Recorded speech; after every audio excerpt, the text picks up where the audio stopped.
શ્રદ્ધાળુ અને પ્રવાસીઓ માટે મહારાષ્ટ્રથી એક મોટા અને આનંદના સમાચાર સામે આવ્યા છે. કલ્યાણ પાસે આવેલા ઐતિહાસિક હાજી મલંગગઢ પર જવા માટે હવે તમારે કલાકો સુધી પહાડ ચડવાની જરૂર નથી. ભારતની સૌથી લાંબી ફ્યુનિક્યુલર રેલવેનું લોકાર્પણ કરવામાં આવ્યું છે, જેનો નજારો જોઈને તમને સ્વિટ્ઝરલેન્ડની યાદ આવી જશે. શું છે આ ટ્રેનની ખાસિયત?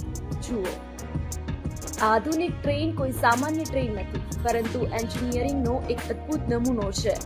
હાજી મલંગ દરગાહ સુધી પહોંચવા માટે પહેલા શ્રદ્ધાળુઓએ 3 કલાક સુધી આકરો પહાડ ચડવો પડતો હતો, પરંતુ હવે આ અંતર માત્ર 7 થી 10 મિનિટમાં જ કાપી શકાશે.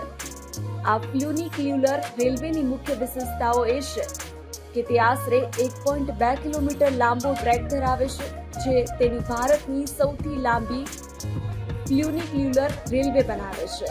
દરેક કોચમાં એક સાથે 60 મુસાફરો સવાર થઈ શકે છે.